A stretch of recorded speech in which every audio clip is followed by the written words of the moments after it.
It is my distinct pleasure to describe for you a capability demonstration by the world's most heavily armed and armored close air support aircraft. The rugged and dependable A-10 Thunderbolt II. Our mission is to provide close air support needed for our Army, These aircraft right here were built to handle the tanks, hence the gun in the front. It's 19 feet 6 inches long and shoots a 30mm round at 70 rounds a second and makes a tank look like Swiss cheese. During this maneuver, he will demonstrate the Hawk's rapid roll capability by rolling his 35,000-pound aircraft at 200 degrees per second. And now, from the left, Captain Shetterly displaying the Horschel's rolling maneuverability.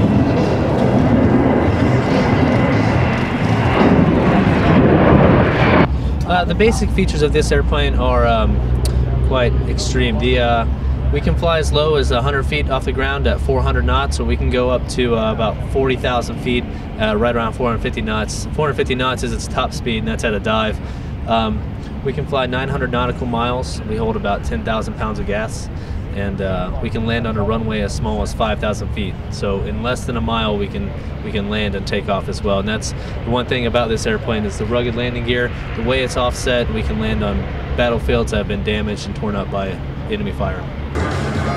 From the right, the slow.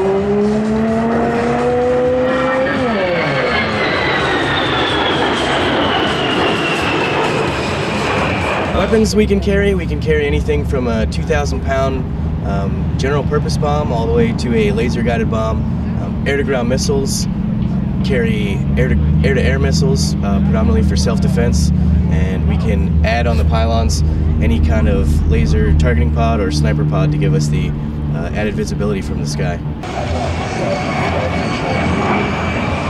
Captain Shetterly is now performing a jinkout maneuver. This continuously changing three-dimensional maneuver makes it very difficult for enemy anti-aircraft gunners to track the A-10. The Warthog was built to withstand significant battle damage while having the capability to fly on a single engine and total loss of hydraulic power.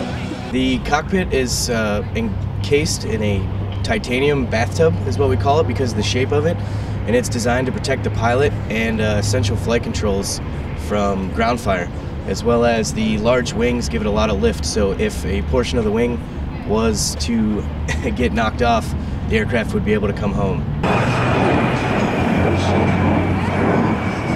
Ladies and gentlemen, Captain Shetterly is now repositioning his A-10 behind and to the right to set up for the dedication pass. The landing gear features, it's actually really neat the way they designed it. If you see the travel pod, when you see the A-10 fly over, you can still see some of the wheel, and that's because if the A-10 has to come down and land, it will still have some of the wheel exposed, and actually the wheel will do its job and won't destroy as much of the aircraft as if it landed straight on the aircraft itself.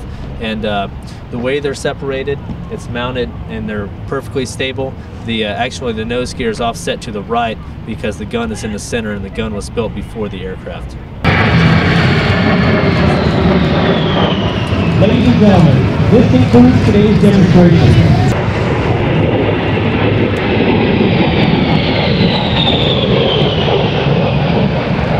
Captain Shetterly positioning the A-10 for a pass on the show line, and he will perform a double aileron roll at show center. The high mount engines, the main benefit of having that is they're less likely to suck up debris. Like Sergeant Rodriguez was talking earlier about unmaintained airfields, the high mount engines, you have no worries about picking up any kind of debris, which allows us to potentially operate from a runway that might have been bombed or cratered. From the right,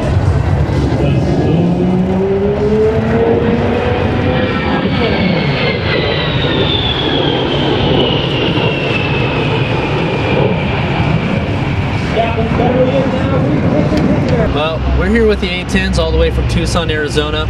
We work on them. We have our pilots here. We're going to be flying in the air show, and I hope all you guys come out and see the air show this weekend.